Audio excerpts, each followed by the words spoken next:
Hello everyone. पिछले video में हमने क्या किया था, डीडीए एल्गोरिथम, यानी कि डीडीए एल्गोरिथम की हेल्प से हमने लाइन को ड्रॉ किया था। अब हम करेंगे सेकेंड, यानी कि ब्रेसेनहेम्स लाइन एल्गोरिथम। अब इस एल्गोरिथम की हेल्प से हम लाइन को ड्रॉ करेंगे, ठीक है। तो it determine the points of an n dimensional raster that should be selected in order to form a close approximation to a straight line between two points। यानी कि वही एल्गोरिथम, वो एल्गोरिथम जो कि एक लाइन सेगमेंट के बीच points को generate करके एक लाइन बना सके, लाइन को मेक कर सके, मेड कर सके, उसी चीज को हम बोलते हैं ब्रेसेनहेम्स लाइन एल्गोरिथम, ठीक है। तो इसमें हम कैसे लाइन को ड्रॉ करेंगे तो वो हम इसमें पढ़ेंगे, ठीक है। कैसे करेंगे वो भी हम करके देखेंगे, ठीक है। तो for drawing a line using Bresenham's line algorithm then following steps, यानी कि हमको जब लाइन को ड्रॉ करना है तो कुछ स्टेप्स हमें फॉलो करने होंगे, ठीक है। तो अब स्टेप्स को स्टार्ट करते हैं। तो start coordinate x0 y0 and and coordinates xn yn, ठीक है, ठीक है। यानी कि स्टार्टिंग का कोऑर्डिनेट दे दिया एंड एंड कोऑर्डिनेट दे दिया, ठीक है। तो हम x0 और y0 को क्या किए, आइडेंटिफाई कर लिए, xn yn को आइडेंटिफाई कर लिए। अब हम क्या करेंगे, delta x and delta y को फाइंड करेंगे। तो डीडी एल्गोरिथम में जैसे फाइंड कर रहे थे delta x and delta y, same वैसे ही फाइंड करेंगे, ठीक है। तो डेल्टा x बराबर क्या है, xn माइनस x0, यानी कि एंड पॉइंट का x coordinate minus starting point का x कोऑर्डिनेट। ये आपको तो समझ में आ रहा होगा। तो इस फॉर्मूले से हम डेल्टा x निकाल लेंगे, इससे हम डेल्टा y निकाल लेंगे, ठीक है। नाउ स्टेप 2 क्या है, calculate decision parameter. Decision parameter हम निकालेंगे जैसे हम डीडीए एल्गोरिथम में स्लोप निकालते थे m, उसी तरीके से हम पहले, वो तरीका नहीं, मतलब सेम उसी बेसिस पे क्या करेंगे, डिसीजन पैरामीटर निकालेंगे। तो डिसीजन पैरामीटर देखेंगे होता क्या है, it is used to find exact point to draw a line, ठीक है। यानी कि डिसीजन पैरामीटर वो वैसा पैरामीटर होता है जो कि हमको हेल्प करता है कि जो पॉइंट है वो एग्जैक्ट फाइंड हो सके, ठीक है। तो इस एल्गो में डिसीजन पैरामीटर कौन होता है, पीके होता है, ठीक। यानी कि यहाँ पे लिखा है ना, पीके इज डिसीजन पैरामीटर, ठीक है। अब इसका फॉर्मूला देखेंगे होता क्या है, ठीक। यहां तक समझ में आया, डिसीजन पैरामीटर और ये steps, delta y delta x निकालना है और डिसीजन पैरामीटर फाइंड करना है, ठीक है। तो डिसीजन पैरामीटर का फॉर्मूला क्या होता है, PK is equal to 2 delta Y minus delta X, ठीक है। यानी कि डिसीजन पैरामीटर का फॉर्मूला पता चल गया। अब क्या करेंगे, स्टेप 3 क्या है हमारा, suppose current point is x के एंड वाई के, ठीक है।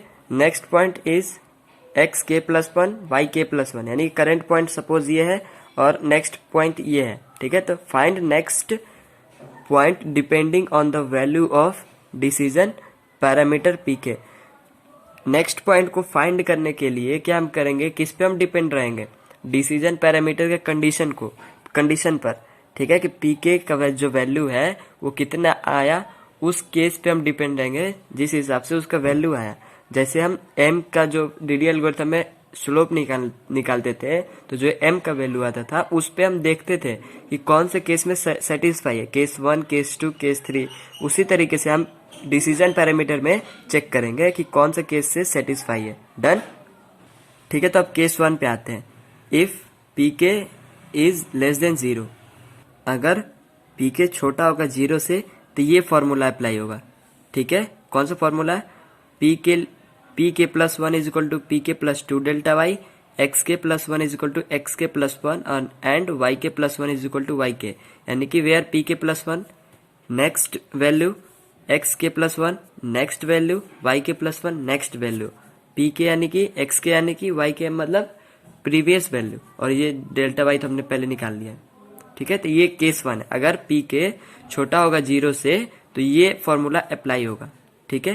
केस 2 क्या है, if pk is greater than और इक्वल टू 0, ठीक है। तो ये कंडीशन क्या है, pk इज ग्रेटर देन और इक्वल टू 0, तो ये फॉर्मूला अप्लाई होगा। क्या है formula, pk plus 1 is equal to pk plus 2 delta Y minus 2 delta X. X K plus one is equal to X K plus one, Y के plus one is equal to y के plus one. ये देखो के यहाँ पे one जो है वो के से ऐड है और यहाँ पे एक्स के से वन ऐड है, तो दोनों में डिफरेंस है, ये ध्यान रखना। तो ये कंडीशन अगर अप्लाई होगा तो ये फॉर्मूला अप्लाई होगा, ठीक है। यानी कि पी के इज ग्रेटर देन और इक्वल टू 0, देन ये फॉर्मूला हमारा अप्लाई होगा नेक्स्ट पॉइंट फाइंड करने के लिए, ठीक है। स्टेप 4 क्या है, repeat step 3 until and point is reached.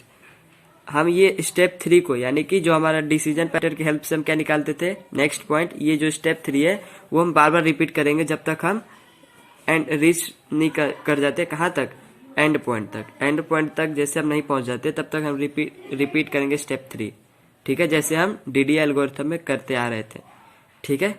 इतना क्लियर है केस। तो हमने केस के बारे में पढ़ लिया, फॉर्मूला देख लिया, स्टेप्स देख लिया। अब हम एक एग्जाम्पल करेंगे, ठीक है। Example based on Bresenham's line algorithm for drawing a line, यानी कि अब ब्रेसन-हेम्स लाइन एल्गोरिथम का एक एग्जाम्पल देखेंगे, ठीक है।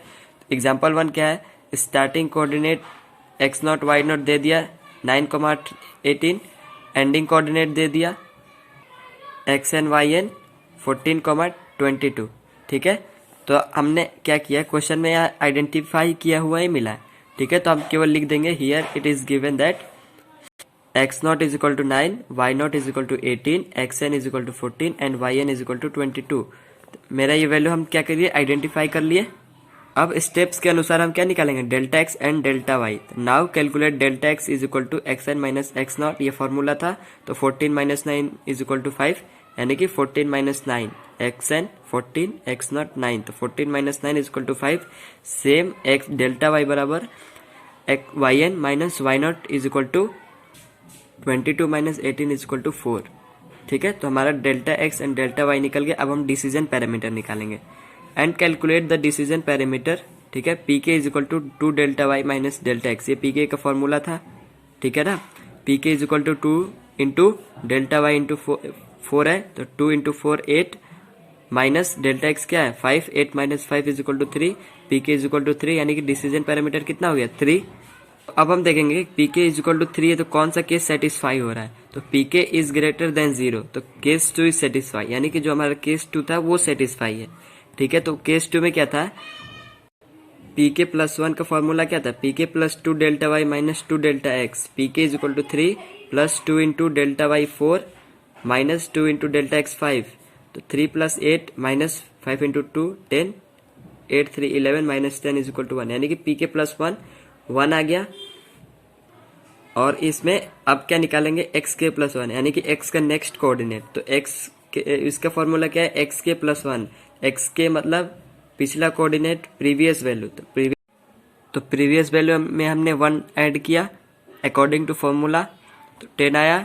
सेम वाई के plus 1 is equal to y के plus 1, y k is equal to previous coordinate, ठीक है। तो प्रीवियस कोऑर्डिनेट क्या है 18 दिया है, हाँ यहाँ पे 18 दिया है, तब 18 में क्या करेंगे हम 1 को ऐड करें तो क्या हुआ 19। अब हमको तीनों का वैल्यू निकल गया, P K plus 1, X K plus 1 and Y के plus 1, where P K plus 1 is equal to 1, X K plus 1 is equal to 10 and Y के प्लस 1 इज इक्वल टू 19। अब हम क्या करेंगे, इसके नेक्स्ट वैल्यू निकालेंगे जब तक हम एंड तक, यानी कि एंड पॉइंट तक पहुंच नहीं जाते, तब तक हम ये स्टेप फिर से दोहराएंगे, ठीक है। तो सबसे पहला हमारा स्टार्ट पॉइंट क्या था 9,18, ठीक है। तो सबसे स्टार्टिंग पॉइंट यही था ना। तो फिर इसके हेल्प से हमने पी के निकाला, 3 आया था।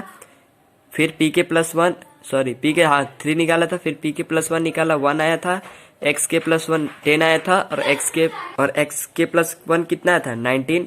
अब सेम उसी फॉर्मूले से अब हम क्या करेंगे, अब पी के प्लस 1 फिर से निकालेंगे अकॉर्डिंग टू दिस, ये निकालेंगे अकॉर्डिंग टू दिस, और ये निकालेंगे अकॉर्डिंग टू प्रीवियस वैल्यू, ये निकालेंगे अकॉर्डिंग टू प्रीवियस वैल्यू, ठीक है। Same formula. तो अब हम देखेंगे कि पी के में अब ये निकालने के लिए हमको क्या चाहिए, प्रीवियस वैल्यू। इसके लिए प्रीवियस वैल्यू कौन है, ये 1 है, तो 1 क्या है 0 से बड़ा है, तो कौन सा केस सेटिस्फाई होगा, केस 2।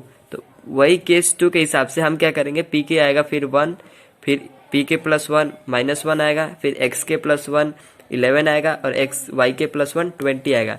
सेम प्रोसीजर आपको वही फॉलो करना है और फिर आपको वैल्यू निकालते जाना है।